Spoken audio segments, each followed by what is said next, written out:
Buenos días, Ventura. Bueno, ahí está. ¿Cómo le va? Buenos días, Jorge Ventura, periodista colombiano. Bueno, veíamos esto, ¿no? Y tú ibas diciendo, bueno, fíjense cómo, primero el despliegue para unas elecciones parlamentarias, ¿no? De otro país. Segundo, el uso, no sabía que en Venezuela teníamos un día más largo que el resto de los países del mundo, 24 horas y media. No sabían, nosotros cuando hablamos acá del presidente Juan Manuel Santos, hablamos del presidente Juan Manuel Santos. Allá es Maduro, Nicolás. Es Maduro, Nicolás, el oficialismo. ¿Cuál es tu primera lectura, Jorge, como periodista y como analista de este proceso comunicacional que se lleva en Colombia? Un país que, pudieras decir tú mejor que nosotros, está en guerra desde hace más de 50 años. ¿Y por qué se le presta tanta atención y se descalifica tanto a Venezuela? Y le sumo a esto que ellos dicen, esos resultados de ese proceso electoral serán claves, incluso para las relaciones entre Venezuela y Colombia. Bueno, empezando por ahí, realmente nosotros tenemos que tener en cuenta la simbiosis que existe entre Venezuela y Colombia. Todo lo que pasa en Venezuela tiene una incidencia en Colombia, todo lo que pasa en Colombia tiene una incidencia en Venezuela. Yo creo que un error es que hemos desconocido eso de alguna manera aquí. El manejo del lenguaje que tienen en Colombia frente a lo que pasa en la sociedad venezolana nos dice mucho de eso. La crisis, la falta de productos, la dictadura. Una terminología que siempre termina por poner al país como en una lógica de catastrofismo, pues.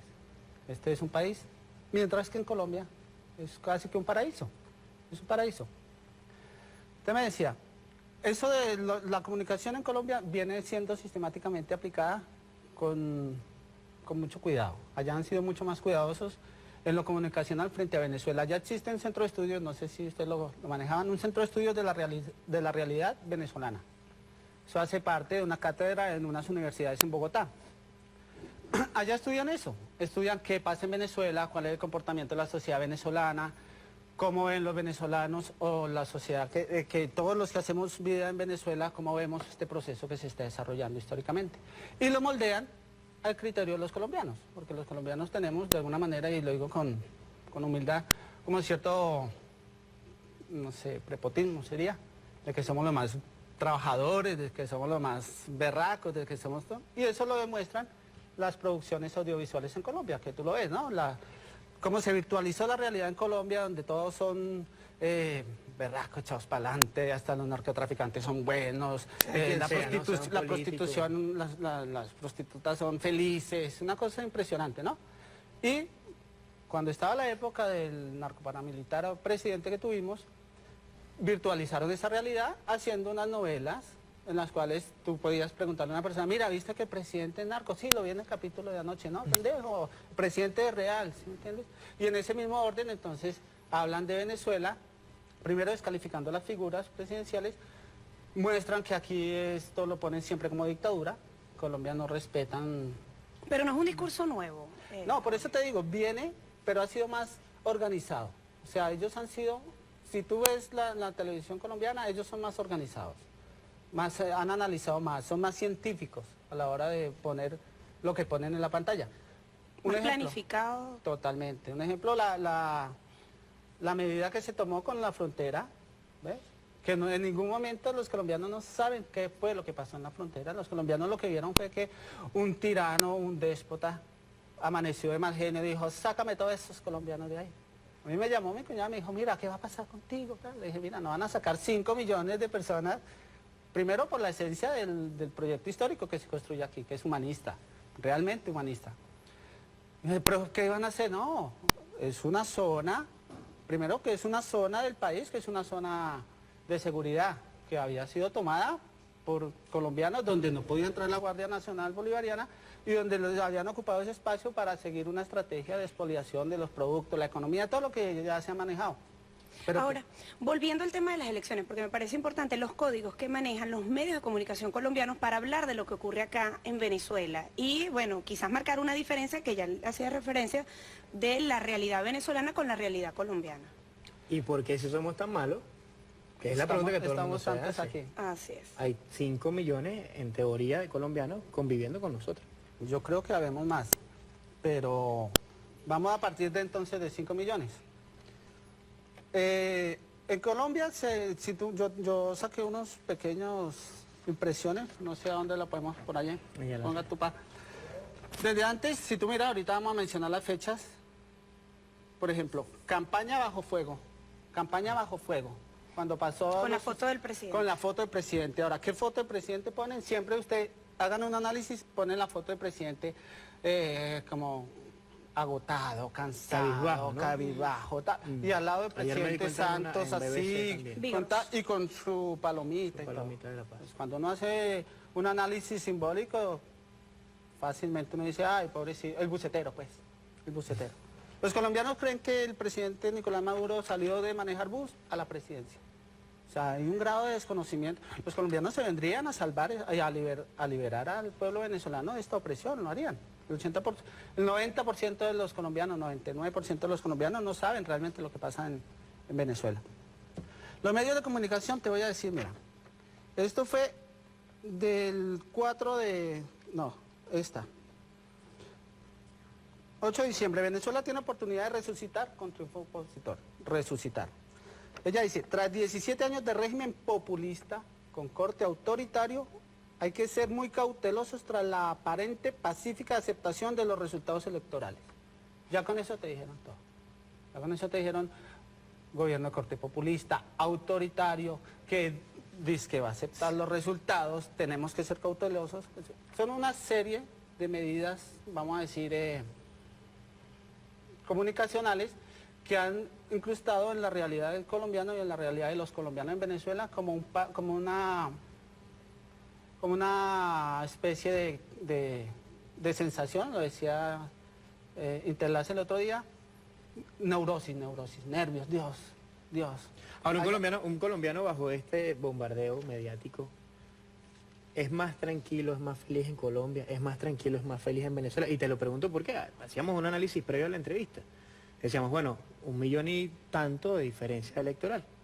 Y tú me decías, bueno, de ese 1 millón y tanto, si tomamos en cuenta que hay 5 millones de colombianos en Venezuela, ¿cuántos votarán? No sé, pero hay un número importante de ese grupo de 1 millón y tanto, puede ser este voto colombiano que por X, Y, Z, por el bombardeo, por la idiosincrasia, por la visión, por lo que sea, deciden, mira, no apoyo a la revolución bolivariana, aunque en Venezuela, como no lo tienen en Colombia, según entiendo, tienen derecho a la vivienda, a educación gratuita, a salud gratuita. ¿Qué pasa con ese núcleo duro al que no le llegamos ahora? Vamos a decir que son 1,5 millones de colombianos que votan, pero no son entes, no son personas solas las que votan en Venezuela, sino que están casados con una venezolana, están casados con un venezolano, todo el tiempo tienen un contacto con Colombia. Entonces ahí es donde parte la situación. Colombia, 1,5 millones de votos, con otro 1,5 millones de compañeros, vamos a decir. Entonces mira, ¿cómo vas a votar por una sociedad, el primer país petrolero de reservas de petróleo en el mundo y no hay papel higiénico? Tú llamas a Colombia, a tu mamá, a tu papá, y ¿cómo me vas a decir que el socialismo te da casa, te da carro, te da educación y no hay papel higiénico? Eso fue un error de nosotros. Entonces, en esa realidad el colombiano también influenció a su compañera, a su compañero, a su vecino, de ver esa realidad que nos plantean allá, una sociedad totalmente metida en el neoliberalismo, donde sí hay papel higiénico en cualquier barrio, los barrios más miserables, y entonces viene esa... ¿Cómo vas a seguir votando por esto? Mira este color blanco es bonito, pero en Colombia es más blanco. Ventura, pero hace una semana salió un estudio, creo que era Naciones Unidas, decía, no sé en qué zona de Colombia, no lo recuerdo, muere un niño de hambre cada 3 días, era una cosa realmente alarmante. 3 niños mueren cada 38 horas de nutrición en Colombia. Eso es menos importante que el papel. Eso lo ponen al lado de una noticia como Maduro ordena que salgan grupos armados en elecciones, Lilian Tintori. O sea, nosotros permitimos que una persona diga eso y aquí no pasa nada. En Colombia, alguien que diga, el presidente Santos ordena que salgan grupos armados, lo van a llamar a consulta. Mira, ¿de dónde sacaste esa información? Esto es una aseveración fuerte. Estás hablando del presidente. No, aquí no es el presidente, es Maduro el que ordena. O sea, en esa lógica, pues uno dice, en Colombia la miseria la volvieron un chiste, desafortunadamente. Tú ves Sábados Felices y entonces en Sábados Felices llevan a la policía, a los militares, que sean el público y sale del chiste y dice, la que se estaba muriendo de hambre, y dice, ay, me estoy muriendo de hambre, pero me muero feliz, jajaja. Por eso los colombianos somos los más felices. Entonces esa noticia que tú dices allá es noticia, no la desconocen. pero no la profundizan, no le meten la musiquita, es una noticia no más. le meten toda esa producción audiovisual declaración que de sí hacen, como si aquí, yo creo que la sociedad venezolana vive una noticia de esas, que en Venezuela se mueren 3 niños de hambre cada 38 horas, y eso sería, para la oposición se mira, tanto. Allá no, allá es una situación que se presenta como una noticia más. Ahora, Ventura, en Venezuela también hay muchos colombianos que creen en esto y que, Claro que trabajan por algo mejor para ambos países. Tú lo decías, yo lo decía desde que comenzó el cierre de la frontera. O sea, somos el mismo pueblo dividido por un río realmente, ¿no? Con dos visiones distintas tal vez por la historia, somos indivisibles. Hablar también de esa gente y a esa gente, porque tú siempre me has dicho, no podemos tampoco meter a todo el mundo en un saco. Claro, mira, los colombianos, muchos de los colombianos estamos en Venezuela, tenemos alguna formación, vamos a decir, política, o tenemos alguna reflexión social, por decirlo así, sabemos de la realidad que venimos y sabemos lo que nos encontramos como garantías sociales en Venezuela. Lo apreciamos, lo agradecemos, de verdad. Pero invadimos Venezuela, nosotros somos muchísima gente en un país, eso no existe en otro país. Los que estamos con el proyecto bolivariano, que es un proyecto no solo venezolano, es un proyecto más amplio, nos referimos a lo histórico, por ejemplo, la Carta de Jamaica. La Carta de Jamaica nos dice Colombia-Venezuela como Venezuela al continente, o Venezuela-Colombia como Colombia al continente, etc. Esa frontera justamente es la que se vuelve y se amplía ahorita con los resultados. Pero lo que tú me dices, la gente que está en Colombia, en Venezuela, los colombianos que estamos en Venezuela, que tenemos todas esas garantías, también empezamos a ver lo que ha visto, y es como una de las debilidades que yo veo aquí en Venezuela, ha visto que esas garantías, que esos derechos, que esas oportunidades hasta materiales que te están dando, es porque te lo mereces, pues, estoy aquí, me lo dieron. Si esto tiene petróleo, es un derecho. Pero votan por no lo ven como una política. Es decir, Jorge, no lo ven como una política de Estado. Lo pueden ver como una política de Estado, lo podemos ver, pero no le hacemos una diferencia. O sea, no le damos un valor agregado de que eso no se consigue en Colombia. En Colombia no hay pasaje estudiantil, aquí no lo analizamos. En Colombia no hay pasaje tercera edad, aquí no lo analizamos. Entonces, claro, muchos colombianos dirán, bueno, yo le doy mi voto, tal, pero también les falta el papel higiénico. Y entonces ese asunto psicosocial del que hablaba Interlaces también los golpeó. Y pueden seguir apoyando el proceso, pueden seguir, pero de pronto dijo, bueno, yo no voy a votar por la oposición, pero de pronto tampoco votó por la revolución, ¿ves? Mira, Ventura, vamos a hacer un ejercicio antes de que vayamos al corte contigo, porque me agrada el análisis que estamos haciendo, además es un análisis muy honesto, ¿no? Creo que eso es lo que tenemos. Hablamos del poder de los medios en Colombia. El comandante Chávez decía, hay que construir un sistema bolivariano de comunicación e información, que no es lo mismo que un sistema de comunicación e información normal, es un sistema bolivariano. Y lo que sí demuestran los medios colombianos es que funcionan sistemáticamente. Eso sí creo que lo demuestra. Pero vamos a recordar una entrevista, un fragmento de una entrevista que hizo Jorge Ramos, para nada amigo de la Revolución Bolivariana, ¿no?, al expresidente Álvaro Uribe Vélez. ¿Y qué pasó allí? Porque una cosa es cómo los medios tratan al gobierno colombiano y golpean al gobierno venezolano, y otra es qué reciben a cambio. ¿Te parece? Lo vemos y lo analizamos. Vamos a ver. La realidad, señor Uribe, es que usted ha sido el presidente colombiano con más funcionarios procesados, cerca de una decena. Es difícil de creer que estuvo tan mal acompañado y que usted nunca se enteró. No, mira, Jorge, lo que pasa es que parece que no me estuvieras entrevistando, sino acusando. No, podemos usted, mirar eso. A ver, en la página 338, podemos mirarlo usted agradece públicamente al general Mauricio Santoyo, quien fue su ex jefe de seguridad, y ahora Santoyo está acusado aquí en los Estados Unidos por ayudar a grupos paramilitares. Es decir, toda esta gente lo estuvo rodeando y usted nunca se enteró. No, perdón, Jorge. Perdón, Jorge, mira. Me habían invitado, yo no eludo tema.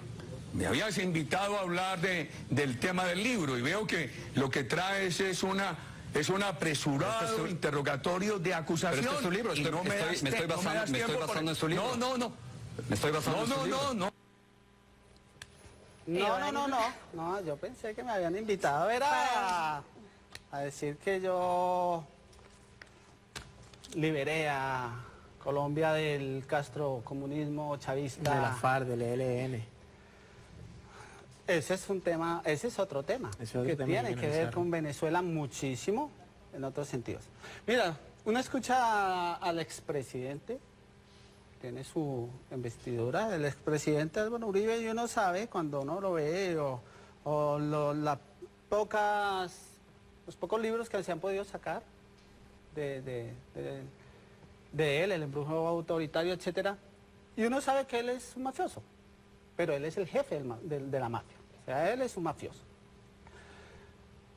Cuando yo les decía, una de las maneras de matizarlo en la sociedad y ponerlo fue hacer novelas donde el presidente está las viudas de la mafia, No hay paraíso, hay como 4 o 5 novelas que sacaron en las cuales el presidente era un mafioso en la novela, y eso lo que lograron fue que la sociedad colombiana virtualizara la realidad.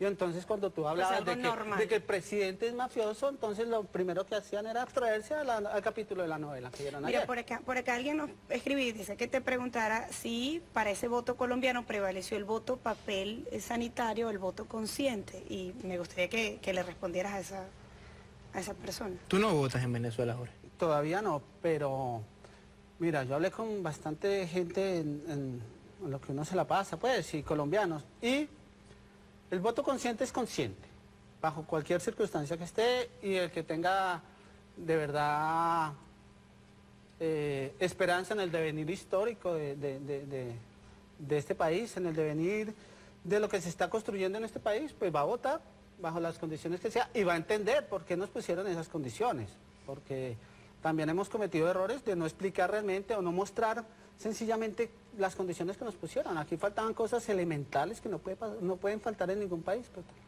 Pero ese voto se dio. Otro voto, el castigo fue no darlo. Por lo que te decía, cuando es muy complicado, yo no puedo explicarle a mi familia en Colombia cómo la primera reserva de petróleo del mundo no tiene esos elementos de aseo principales. O sea, básicos. Pero hay estudio, mamá, pero hay educación, pero hay salud, pero sí, pero no hay. Entonces uno dice, sí, tienen razón, eso no se puede cambiar. El voto, el que votó, a conciencia votó. Nosotros no supimos explicar porque fuimos de pronto también catastrofistas en los comerciales y todo. No supimos explicar comercialmente, bueno, la campaña. La MUD hizo una esperanza de lo que no van a dar. Pero el voto colombiano está.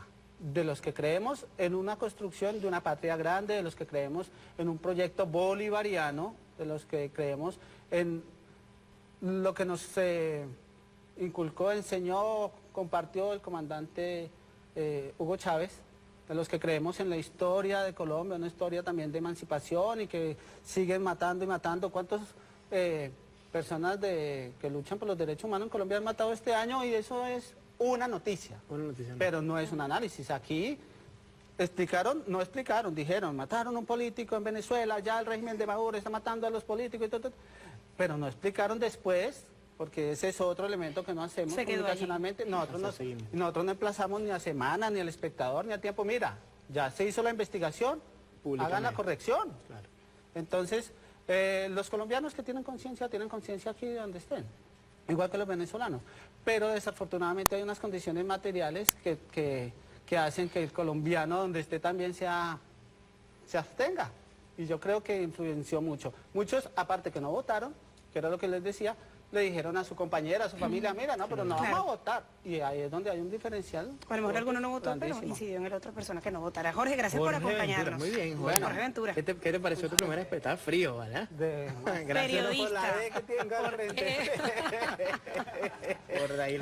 Bueno, parte de la gracias. Gracias, Jorge. Gracias, Faltan muchísimas cosas, porque para terminar, estamos en un proceso de solución política del conflicto armado, y eso va a generar un escenario que también allá es un escenario benéfico. Las FARC, Fuerzas Armadas Revolucionarias, el Ejército de Liberación Nacional van a salir a hacer política en algún momento y no pueden vender desafortunadamente la bandera de la Revolución Bolivariana, la construcción del socialismo, no lo pueden vender en este momento porque estamos en la situación que ya no se ha dicho en Colombia cosas como que si quieres apostar a eso seguramente te quedarás sin papel higiénico. Entonces, desafortunadamente, esas van a ser una de las consecuencias de lo que sucedió en CID. Igual vuelves a venir. Gracias, Jorge. Jorge Ventura, periodista, amigo de la casa.